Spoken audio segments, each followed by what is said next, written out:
How to create blocks of the blockchain. Here we are talking about blockchain.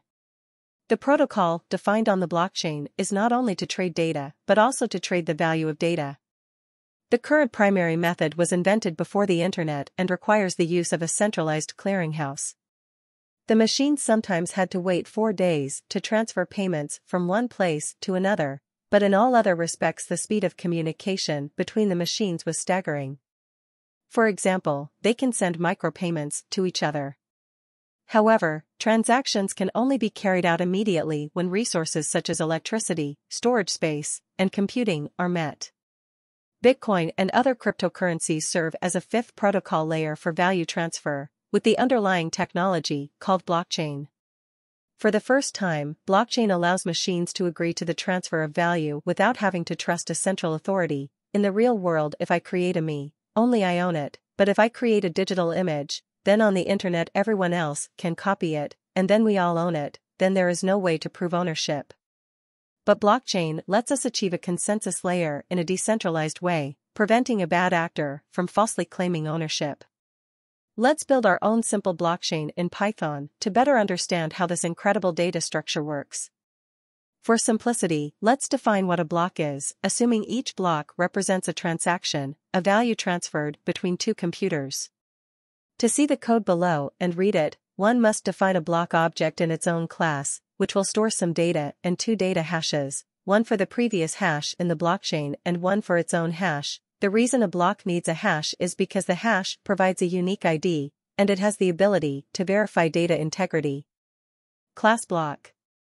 def__init_self_perms. Self.index equals perms.index. Self.previous_hash equals perms.previous_hash. Self.timestamp equals perms.timestamp. Self.data equals perms.data. Self.hash equals self.calc_hash. We use the popular cryptographic hash algorithm SHA-256 to help generate a 256-bit signature from each block in the hash function.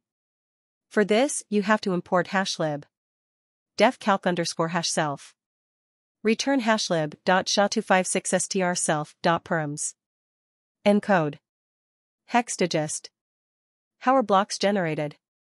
The user provides some data in their transaction, so we can use that as the only argument to the generator function, since we have to fetch the last chunk to do the work.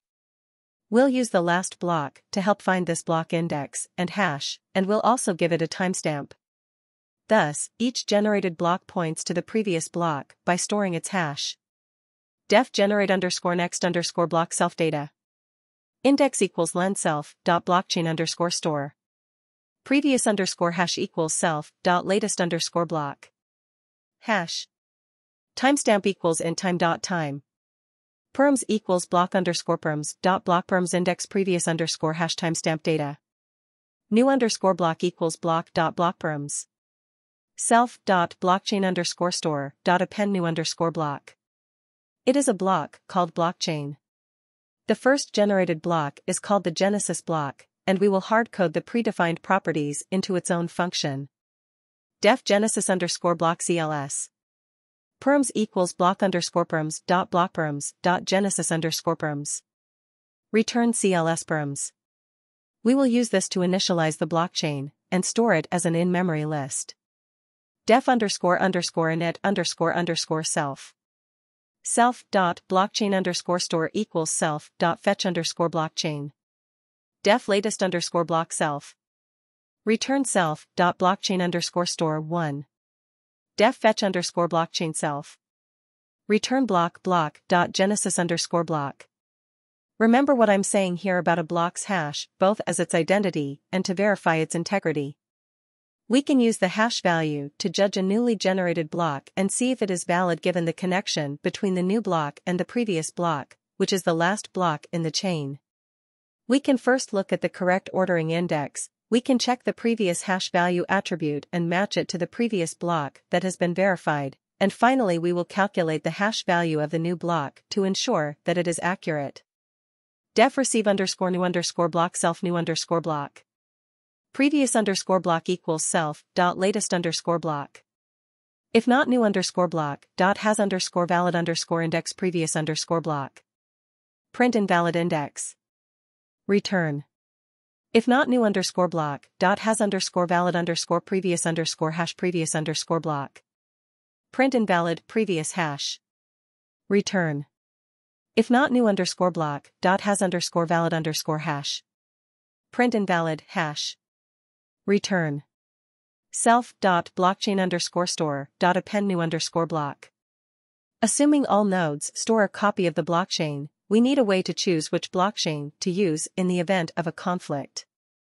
Assuming two nodes generate the same number of blocks, then our solution is to choose the chain with the longest number of blocks, since it's been around longer, so it's more likely to be the real blockchain. Def replace underscore chain self block self dot blockchain underscore store. If self dot is underscore valid underscore chain blocks len blocks self dot length. Self dot blockchain underscore store equals blocks. Else. Self dot log received blockchain invalid.